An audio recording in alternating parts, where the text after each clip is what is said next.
What an energetic performance. I thoroughly enjoyed it. You can watch it again on our YouTube, ChannelOne TV. It will be there for you. Let's shift focus, as Jude would say, to health. And our in-house doctor, Dr. Kalsum Adams, is here with us.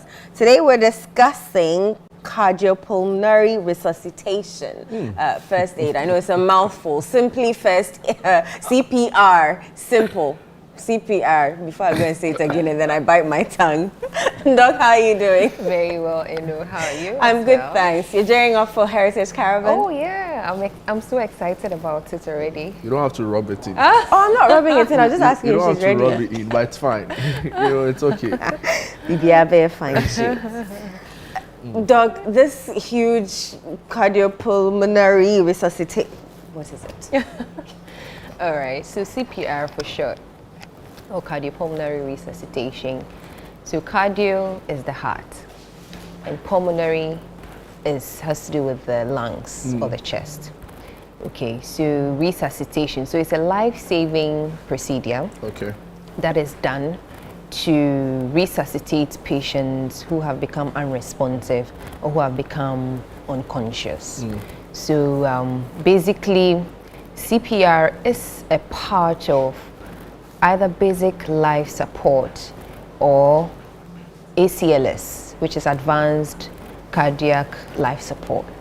So for you to do CPR, so it's a procedure, as I said, for somebody who suddenly goes unconscious and you're not sure what's happening.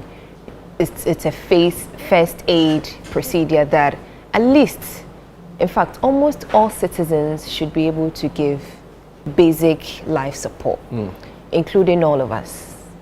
We should have that skill to be able to resuscitate patients until the needed help has been comes in. Yeah. Exactly. So I'll move on by talking about how you do your basic life support. So basically, for basic life support, usually you would have somebody who may have suddenly become unresponsive. Okay. Possibly in a crowd, or maybe in an accident area or a burning area. Somebody faints and the person is on the floor. What should I do? That's the question. Now, the first thing that you do is that if you are a rescuer, or if you are the person who would want to deliver that CPR or the basic life support, the first thing you have to do is to scan the area where the event has occurred. So you scan for safety. Safety not only for the patient who is lying down, but for yourself who is going to deliver that basic life support. So you scan. That's the first thing that you do. You look. Is it a burning area? So do I need to quickly move the patient out of that area before I can save? You have to be safe to save somebody. That is true. So you need to scan first. That's the first thing that you do to be sure that the environment is clear. Whether it's an accident scene, fire, whatever. Yes, you need to scan. After scanning and you have cleared that the area on the environment is good enough and it's safe for you and the patient, the first thing you have to do is to check for responsiveness. So you call out the patient, are you okay? Are you okay? So you just call out and say, I mean, you can just shout out and then see if the person is responsive or not.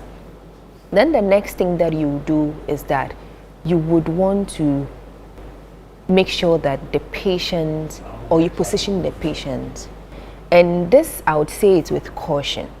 Because as I mentioned, it could be that it's an accident area. It could be that it's a fire area or whatever.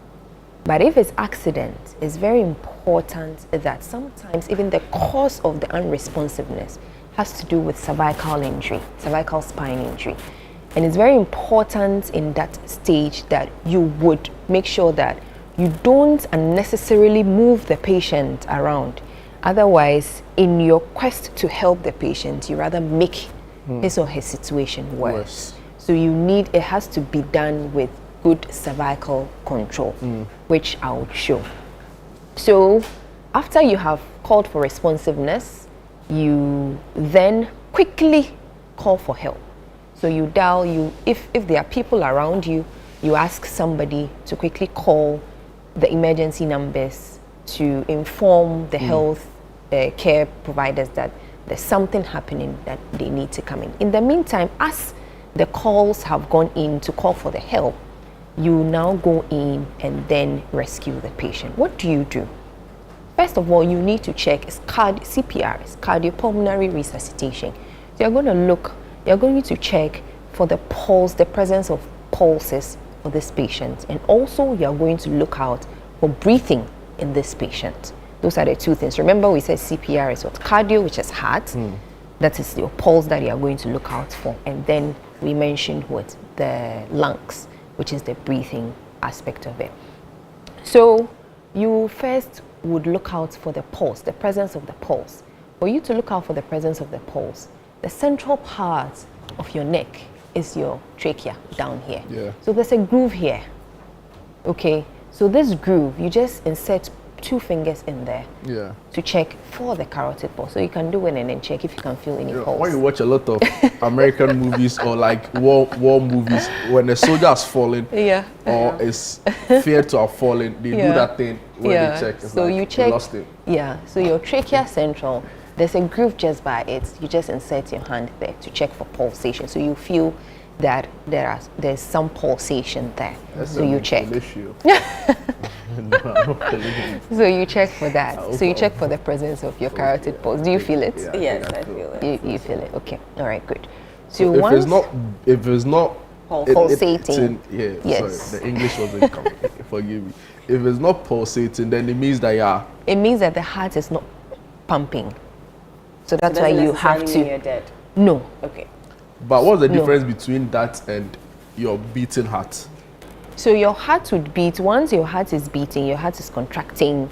It's transmitting the blood. It will relax during diastole and then it will contract during systole. So you can be gone, but your heart will still be beating.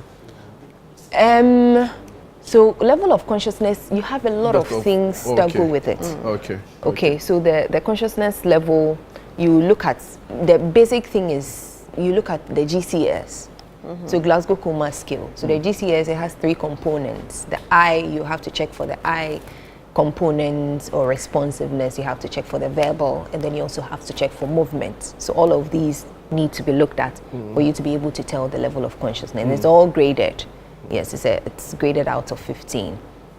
All right. So the first thing you check for the pulse, the carotid pulse, whether it's present or is absent, and then you now look, listen, and feel. Look, listen, and feel. So you're looking, what are you looking for? You're looking at the movement of the chest. Okay. And usually it's evidenced by the movement of the abdomen. So you look, listen, so you see the rise and fall of the abdomen, indicative of the patient is breathing. So you're looking at that. You listen around, you bring your ears close to the mouth and nose of the patient to check if there are any sounds coming out. Possibly maybe he's choking, so he is making some sounds which are a little noisy for you to be able to pick up that there's some obstruction in the airway. That's another. So you listen. Then you feel. Feeling is you would have to use the dorsum of your hand. Then you check around the nose and the mouth. You feel if the patient is breathing, you'll be able to feel this warm air around you. So that is what you do. So you check. So now we have checked for the presence of the pulses, and then we have also checked for breathing. So once you have checked and these 2 are absent, it means that you need to initiate your CPR. So the first, you have to go through the ABC. So ABC is airway, breathing, circulation. So the first thing that you do would be the patient should be on a hard surface. So if the patient is on a mattress, you need to move the patient carefully onto a hard surface. So if it's the floor, you make sure that you use your floor. Then the next thing that you do is that you would want to, if the patient is wearing some tight clothing, you'd want to release all of that tight clothing so that possibly it's that tight clothing that is causing some airway obstruction. So you need to release all of that quickly. And all of this, you need to do it very fast. In each of these stages that I'm mentioning, you shouldn't spend more than 10 seconds in doing this. Yes, you shouldn't spend more than 10 seconds in doing this. Then the next thing that you do is that after you have done this, then the airway, you need to initiate something that we call head tilt, okay? Head tilt and then chin lift, carefully, so that you don't end up causing or making worse cervical injuries, cervical spine injury. If it's an accident scene, you need to, in fact, we even say that there are two ways. It's either you do the jaw thrust, and then you do the head tilt, and then your chin lift. So usually in accident patients, we don't want to do a lot of the chin lifts and the head tilt, so that we don't end up causing or worsening the cervical spine injury, if there is any. Okay, if there is any, okay. And then the next thing that we would want to look out for is that we would then want to start the chest compressions, which is the cardiopulmonary resuscitation, the chest compressions. How do I do the chest compressions? What I do with the chest compressions is that you need to use the heel of your hand, okay, this part of your hand, and then you locate the central portion of the chest. So just at the lower part of your sternum or the breastbone. That is where you are going to start your CPR. And you are going to, we always say, think 100 or 120 in a minute. So you are going to do about 100 or 120 chest compressions in a minute. Okay, so 30 is to 2 breaths. So 30 compressions, and then you do your 2 breaths. And as you do your 2 breaths, you continue to do your chest compressions. Then you check for the pulses as you are. So what does the chest compression do? First of all, the chest compression, it helps to push blood from the heart up to the brain, so that you don't end up having a brain injury, and then to other vital structures in your body. So it pushes blood into the brain and then the other vital parts of the body. So you need to compress. When you compress, the depth of compression should be about 5 centimeters for adults, 5 centimeters or about 2 inches. You go and then you come back up. And when you come back up, you should see the chest recoil. The chest recoil time should be adequate, so that blood can fill back in, so that when you press, it's able to be transported up into the brain. So it's very important that we look at all of these. So as you do your chest compressions, you do your 30, and how you do it is your arms should be straight forward this way, and then your shoulders should be over your arms. You don't bend your arm. Then you activate your chest compressions, your 30 chest compressions, followed by your 2 breaths, and then your 30 followed by your 2 breaths. You can see that this will be very tasking. Yes. So you need to make sure that you have helping hands around, because interruptions between these CPR in the time that you are given it, if you interrupt a number of times, or you interrupt your time, your interruption time is greater than 10 seconds, you risk chance of not delivering high quality CPR to the patient, and you may end up losing the patient. So you continue to do this as you monitor, and then you check the pulses, and then you also check for as you are giving the rescue breaths, you need to check for the rise and fall of the chest as well as you are doing that. You see that if you are going to blow into the mouth of the patient, then you have to see the rise and the fall of the chest. Then you continue. So you continue this until help arrives.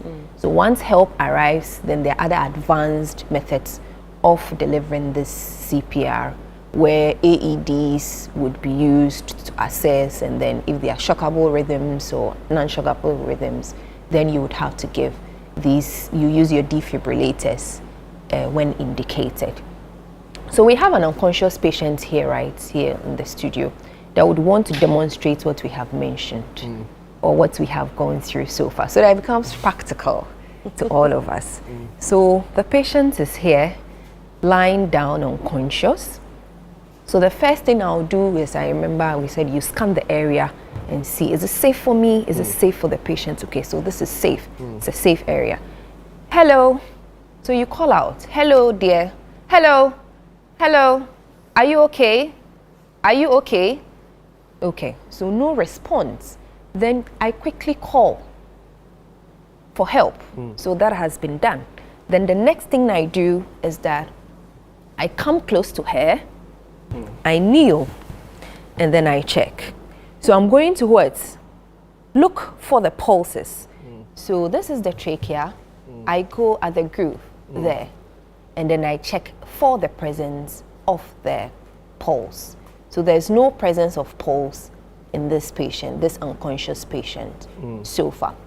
Next thing I'll do is to what? Look, feel, and listen. So I'm looking, I'm checking. Is her abdomen rising up and down, showing that she's breathing? I'm also going to what? Listen. Is she making any sounds? No. I'm going to then feel for her breath, which I mentioned. The next thing is that she's not breathing, she's not having any pulses. So I'm a little worried. She doesn't have anything restricting her, so we are good.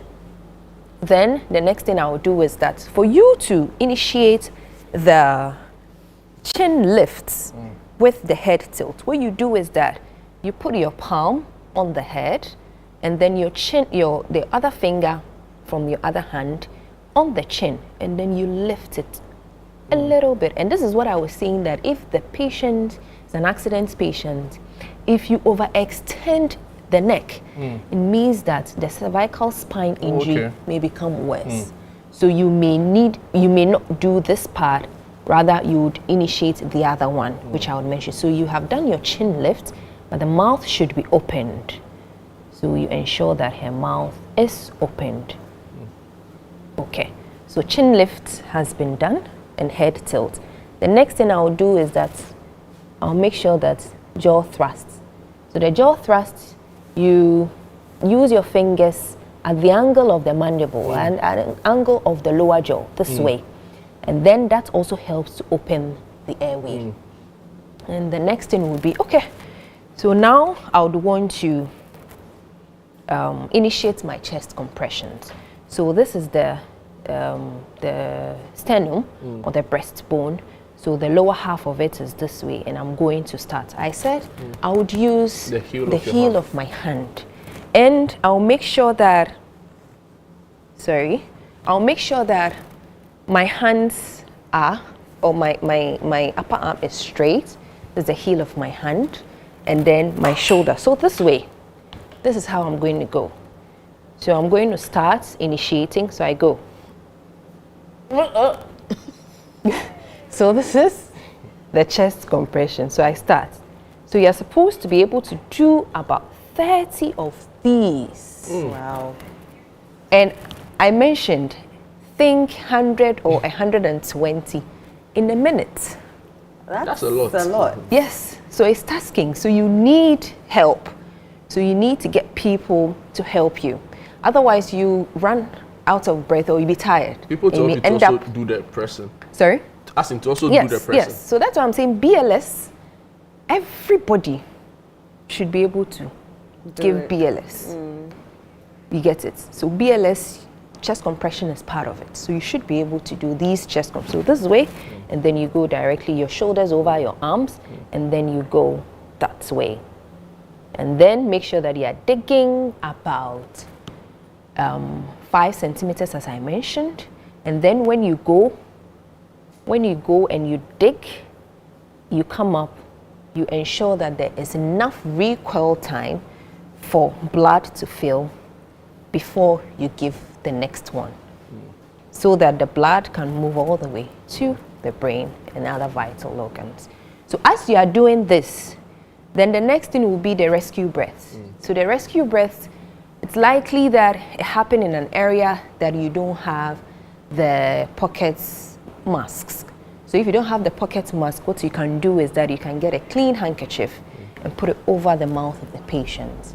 If you put it over the mouth of the patient, it means that after I have given my 30, I have done my 30 compressions, then I am going to go mouth to mouth, and then I'm going to breathe directly into her. 1, 2, as I watch the rising of her chest, and then I go back to my chest compressions. So as I'm doing this, I am checking. So that's why you need people to help. So somebody could still be checking for the pulses, if the pulses are coming back, and then also you'll be checking if she started breathing or not. Yes. Wow. You know, so how many times should you breathe into the So it's 30 is to 2. Okay. So 30 compressions, and 2 breaths. And then think 100 in a minute or think 120 in a minute. So make sure that you are doing the compressions. If you are tired, don't take a break more than 10 seconds. Otherwise, you are not going to give high quality CPR to the patient. Let me mention the WhatsApp numbers just in case our viewers have any questions. The WhatsApp number is 0204-447-033, 0204-447-033. I think this is a skill that everybody must have because you don't know when or at what time. Exactly. Around the bystander effect. Yeah. And people are, you know, maybe they have the skill, right? But when the bystander effect sets in, there's that hesitance, right? So I don't know, because then they don't want to be the one to ultimately bear responsibility if something goes wrong. Yeah. So maybe just briefly, I'm sure there's more psychological than even health related. You know, a lot will be going through your mind if you go onto a scene like this. Yeah. How do we deal with it, you know? So usually when you are trained, Yeah. you should be able to, you are psyched up. Okay. That as an individual, you should be confident in yourself. Okay. And you should make sure that you renew your training. So from every year, in fact, I think it's 2 years. Every 2 years, you should be able to renew your training so that you're confident. Because sometimes it has to do with confidence. Yeah. People will shy away because they feel that, okay, maybe they are not competent enough for them to be able to do it. But once you are confident and you are renewing your training from time to time, you would be psyched at every training that you should avail yourself if the need arises, and you should be able to do it. You're going to try it. The bystander effect has set in for me. No, I wanted you to, and this is not to even remind any family of like, a very painful time or a very unfortunate moment. But not too long ago, we saw a video of a senior security officer or the president's aide-de-camp, you know, collapse in parliament like that. And it took a medical doctor to come in to, you know, help resuscitate. You know, so and he was even a member of parliament at the time, referring to Napo. Just you saw the video. Yeah, I did. Were there any lapses? Walk us through the video and tell us if there were any lapses or there were any mishaps that happened in that video. So the main thing that happened was the main problem that I saw with the video was how a manner he was made to walk back in that unconscious state. You notice that whoever came to pick him up, they still made him stand to walk to that safe. Yes, that is completely wrong. Because you don't know what had happened to him. Right. So the best way would have been that if we had a stretcher somewhere, we get the stretcher, we hold him up and put him on the stretcher in a very comfortable way, because you don't know what has happened to him. Then you move him to a safe area where you think, because you remember I mentioned that you have to scan first to be sure that the environment where you are going to deliver the CPR is safe for you and is safe for the patient. So obviously the president was given his speech, and that environment may not have been the conducive one or the ideal situation. He may have to be moved quickly but we needed a stretcher to move him and not make him walk to wherever. There were concerns about how they tried resuscitating, even exactly, in and even everything. Exactly. So that was also inappropriate. Yeah, I didn't see that part of it. I assumed that when he was sent to the safe area, what happened was that at least they would have released any garments that was restraining him before administering the CPR. So that they should have followed that as well. You get it? So that if it is anything that is causing the obstruction with some people, even the neckties, you need to release the neckties. Loosen it a bit. Some women, maybe they are wearing something very tight, you need to release all of that, okay? So that there is nothing physical restraining the patient's airway externally. So they got it completely wrong in Parliament that day. I didn't see. The initial stage, yes, was what was very worrying for me. Concerning. Very, very concerning. Yes, the fact that he still had his cap on, and then he was held and made to stand and walk. No, I think that was completely wrong. We'll send them today's video so they watch it. So yes, so I think that was completely wrong. Yeah, we'll send it to Parliament. Free education. It's also public service. Exactly. So who is going to safe? Okay. Hello, can you hear me? Are you all right? She's smiling. Okay. Then you check. Okay. Presence of the pulse. And then you. The airway, no. No, you do the airway. So you listen. You listen first. And then you check. Yeah. And then you lift, right? Yeah, so. Okay. Yes, so usually when you are doing this, yes, where your position is fine. So your chin, your head, she's doing the head tilt and then the chin lifts. Okay. And then you can do the jaw thrust as well if you are not convinced that the airway has been opened. Okay. And then you open the mouth a bit. Yes. Is that so it? you open the mouth. All right. Okay. Now after opening the mouth, so you are now going to activate your chest compressions. Okay, so you use the heel. Yes. Exactly. You locate the center. Okay. And then the lower part of the breastbone, where she is now. Then your arms are straight, shoulders over the arms as she has done. She's not going to bend the shoulders. Okay. She's going to go straight, and she's going to dig about 5 cm in there. And then when you do that, you're going to do 30 to 2 breaths. Yeah. My bro. Think what? 120 or 20. Wow, that's 120 in a minute. Okay, yes, so you keep doing that.